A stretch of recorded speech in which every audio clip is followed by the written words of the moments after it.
X-Pac, 12360. Well, but I'm not.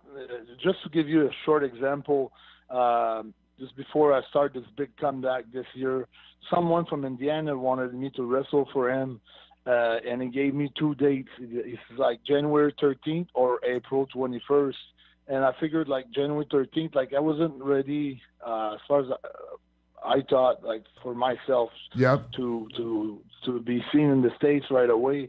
But I knew where I wanted to be around WrestleMania, so I chosen that date, and it was a snowstorm in Montreal. I stayed 6 hours in the aircraft. I almost didn't make it to the show. I got there 15 minutes before the show and before my match, and I had a great match with Ethan Page, All Ego Ethan Page, and Joey Janela was there in the dressing room, saw the match, and wanted to book me for a spring break.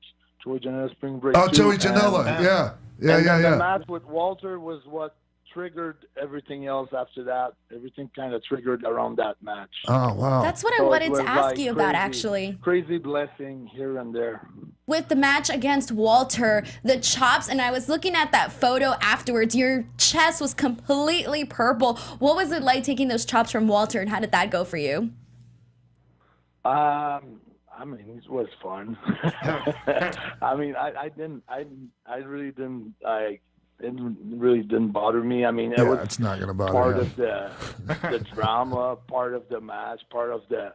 To me, you know, I felt like I had like a pretty cool, like not cool in the way that's cool, like a cold reception. Yeah. And as the match went on, and we went into the exchanges of chops, and I started to hit like all my big moves towards the end of the match, and it was like an eruption of people just all standing up together, and I felt like I was in the movie Rocky IV. Nice. It was so crazy, it was insane, and then from then on, like it's been crazy and even more crazy than it was back then. It's been completely building up on top of things on top of each other things. You know, it's just been like a crazy story so far. Hey, so but we knew that we work every night against each other, or you know, we were on the road like for 30 days, 34 days, or 20 days.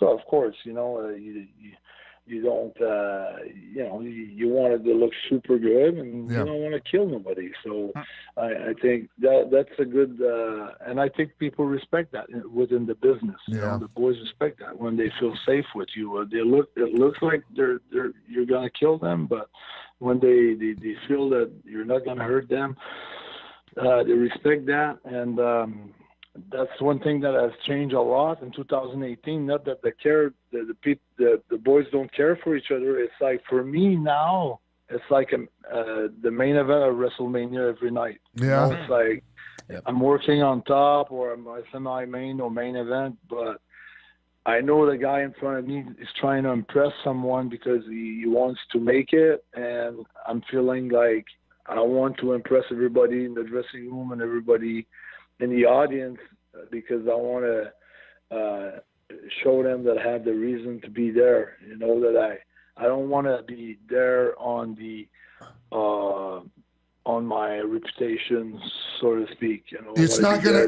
And trust me, you're not going to be. You're not going to be these days. It doesn't, like, if you weren't killing it in the ring every night, if you weren't doing what you're doing, I mean, the name doesn't isn't enough anymore. It's not enough. Not for the wrestling, not for the promotions you're going and working for.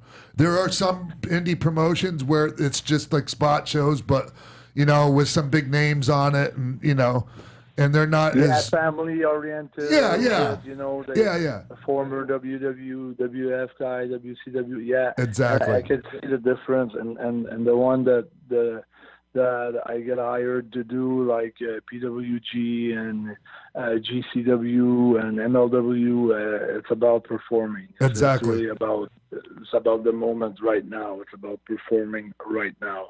So,